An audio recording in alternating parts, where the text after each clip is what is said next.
boa tarde. Encontramos mais uma vez por aqui, com um calor, diria essa de Queiroz, de ananases, betinhas,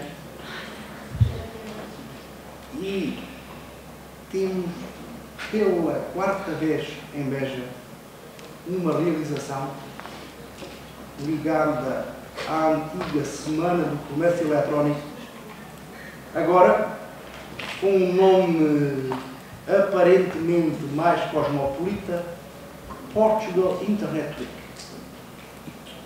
O jovem colega David corrigirá o accent, seguramente. David Smith pode corrigir correct the accent.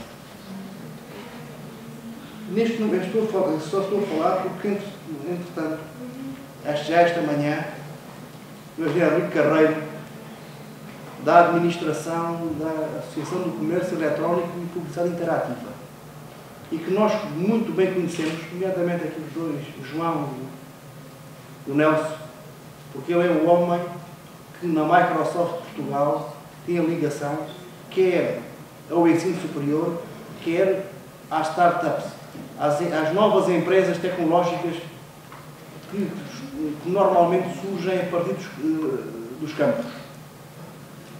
Henrique Carreiro enviou há pouco uma mensagem dizendo problema de última hora, que não conseguiu vir, nem tinha ali ninguém à mão para enviar. Ele disse-me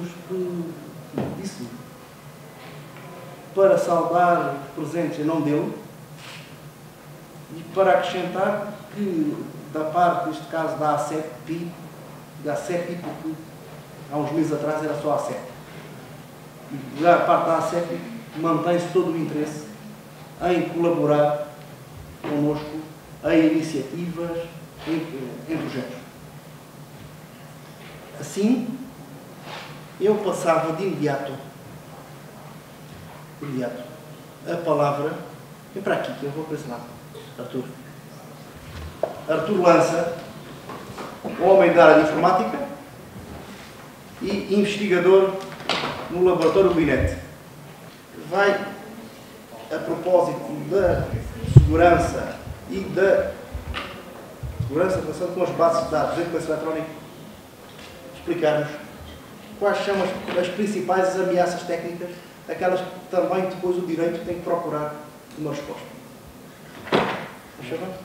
Boa tarde a todos. Meu nome é Artur Lança, para quem não me conhece, sou professor na STIC de Engenharia e sou membro do Laboratório Binet, de Segurança Informática e Ciberclínica. A apresentação de hoje não é de mostrar como é que nós nos defendemos, é, no fundo, alguns exemplos de como é que se pode atacar umas bases de dados. Isto é um bocado geral, não é só em comércio eletrónico, é qualquer base de dados que esteja aberta posterior através da internet. Portanto, eu ia começar por dizer um bocadinho a importância do comércio eletrónico, porque um ataque só vale a pena em função do ganho que se tira daí. Não é viável eu gastar 1000 a atacar quando só posso receber 100. Isto é os princípios de qualquer ataque informático. A pessoa que ataca tem que ter um objetivo. E o lucro tem que ser sempre muito maior para o proveito, para o custo do ataque. Então, é importante ver qual é o movimento, sobretudo ao nível do comércio eletrónico, o movimento financeiro que eu tenho hoje em dia, para ver que de facto é uma coisa aliciante atacar sites de comércio eletrónico. Depois vou dar alguns exemplos de ataques famosos, para nós vermos que isto de facto, quando se fala em ataques informáticos, não é só o tipo que vai à página do presidente XPTO que o nome de frase. Também há quem faça ataques informáticos e tenha grandes lucros com isso. E depois vou-vos falar só de alguns exemplos técnicos de ataque em bases de dados. Há muitas mais técnicas de ataque que eu não vou falar. O comércio eletrónico, como é conhecimento mais ou menos geral, prende-se o acto de comprar ou vender serviços ou produtos na internet sem utilização de suporte em papel ou tipo de suporte. Pressupõe-se que a única relação que existe entre o comprador e o vendedor seja meramente feita pela rede, pela net. Isto, mais ou menos, em termos de esquema, funciona relativamente bem. O comprador vai à net, procura um site de comércio eletrónico, procura o produto que quer, escolhe o site ou serviço, fornece os seus dados, e aí a coisa começa a ser mais interessante, normalmente cartão de crédito, número de segurança social, número de I, o que for.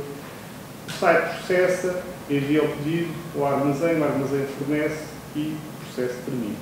Isto é o processo teórico de coisa que funciona. Isto hoje em dia é uma coisa cada vez mais divulgada.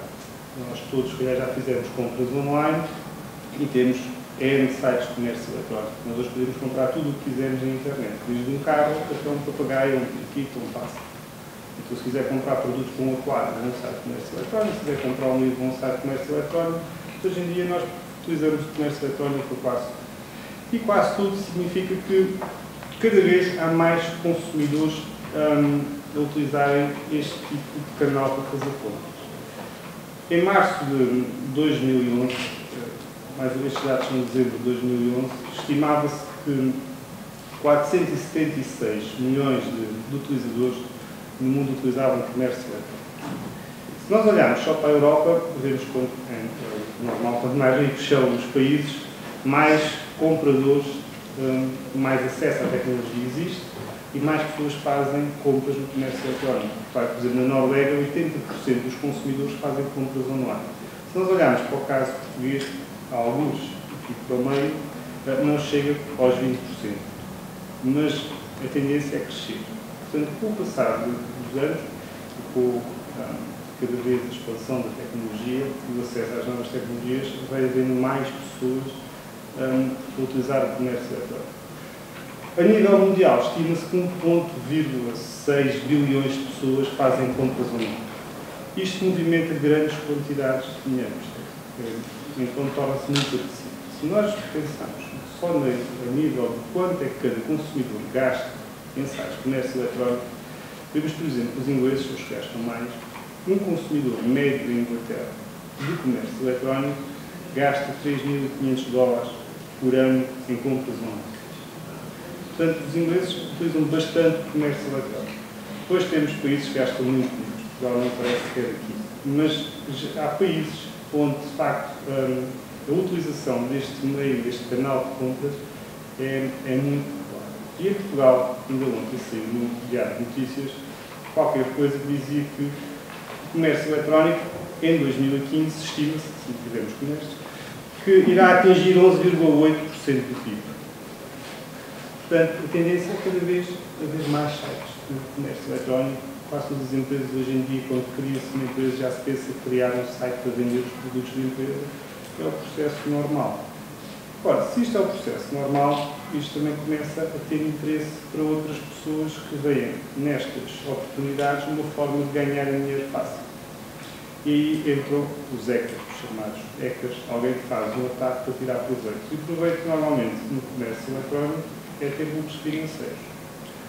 Há quem faça ataques com vários tipos de motivações, políticas, sociais, religiosas. Aqui o objetivo é quase sempre o lucro financeiro. As pessoas atacam para ou comprarem a baixo preço ou roubarem dados que podem vender ou podem utilizar em operações ilícitas. Se este é o processo teórico, externo, em termos técnicos, é geral, quase todos os sites web funcionam desta forma. Eu tenho internet com N clientes, comunicam com um application server, com mais ou menos detalhes técnicos, mais ou menos firewalls, mais ou menos segurança. Essas application servers têm lá uma aplicação, comércio eletrónico ou outra, por sua vez acede aos dados. Os dados, normalmente, em sistemas reais, nunca estão na mesma máquina. Portanto, aquilo que se chama um database server, uma máquina específica de base de dados. E é aí que reside a parte mais importante do comércio eletrónico, porque é aí que estão os dados dos clientes. É aí que está o core da empresa, é aí que estão os dados da empresa, os dados dos clientes, os números de cartões de crédito, etc. Quando se fala em ataques a base de dados no comércio eletrónico, ataques normalmente a estruturas web, o sítio onde os atacantes normalmente querem chegar é sempre às bases de dados, porque é lá que está a informação. Eu passo por N sítios, mas o que eu quero é extrair a informação que está lá, seja o número de cartão de crédito, Está lá, com os números de telefone, o que for, mas eu quero ir ao sítio onde estão os dados. E os dados estão naqueles servidores de bases de dados. Então, para isso, eu posso fazer a coisa de várias formas. Mas para entender o que é uma base de dados, sem entrar muito em termos técnicos, é preciso perceber aqui só a distinção entre duas coisas que não são exatamente...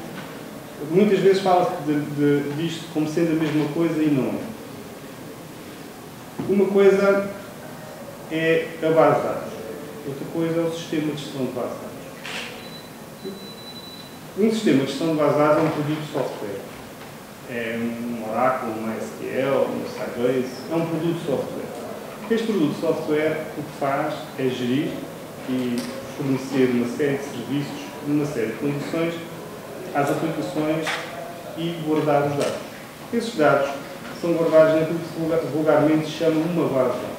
O sistema de gestão de base de dados é um produto de software que aloja várias bases de dados.